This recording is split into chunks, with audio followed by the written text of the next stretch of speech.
Bismillahirrahmanirrahim. Assalamualaikum warahmatullahi wabarakatuh. Perkenalkan, saya Patra Wijaya, mahasiswa manajemen Universitas Terbuka. Mohon izin Ibu Tutor menyampaikan tentang pelajaran dari sejarah Pancasila bagi generasi muda. Salah satu peristiwa penting dalam sejarah Pancasila untuk proses perumusannya melalui sidang BPUPKI, Piagam Jakarta, dan pengesahan BPUPKI 1 Juni 1945. Presiden Soekarno pernah menyampaikan mengenai dasar negara dan kemudian dikenal dengan nama Pancasila. Setelah itu pada tanggal 22 Juni 1945 lahir Piagam Jakarta sebagai hasil musyawarah para tokoh bangsa. Dan akhirnya pada 18 Agustus 1945 PPKI menetapkan Pancasila sebagai dasar negara Republik Indonesia. Menurut saya peristiwa ini sangat penting karena menunjukkan bahwa Pancasila lahir melalui perjuangan, pemikiran, dan semangat persatuan para pendiri bangsa. Walaupun terdapat perbedaan pendapat, mereka tetap mengutamakan musyawarah untuk mencapai kesepakatan bersama.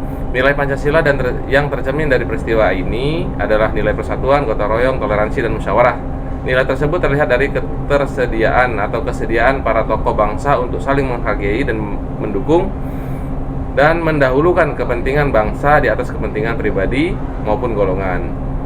Saya pribadi mendapat pelajaran dari sejarah ini bahwa Pancasila adalah suatu hal penting untuk menjaga persatuan dalam keberagaman. Sebagai generasi muda, saya hidup di tengah perkembangan teknologi dan media sosial yang sangat pesat saat ini, sehingga sering muncul perbedaan dalam pandangan, dalam pendapat, walaupun secara langsung maupun tidak langsung.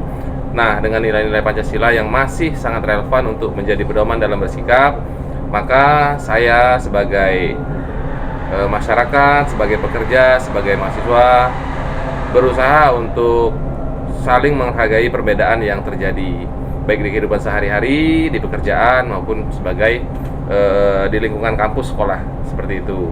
Menurut saya generasi muda tidak cukup untuk menghafal Pancasila saja, tapi juga harus mengamalkan dalam kehidupan sehari-hari seperti yang kita jelaskan di awal tadi, baik di lingkungan-lingkungan yang membutuhkan interaksi sesama teman ataupun masyarakat ataupun di kehidupan berumah tangga sekalipun.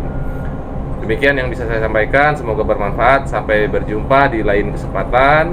Terima kasih saya sampaikan, dan assalamualaikum warahmatullahi wabarakatuh.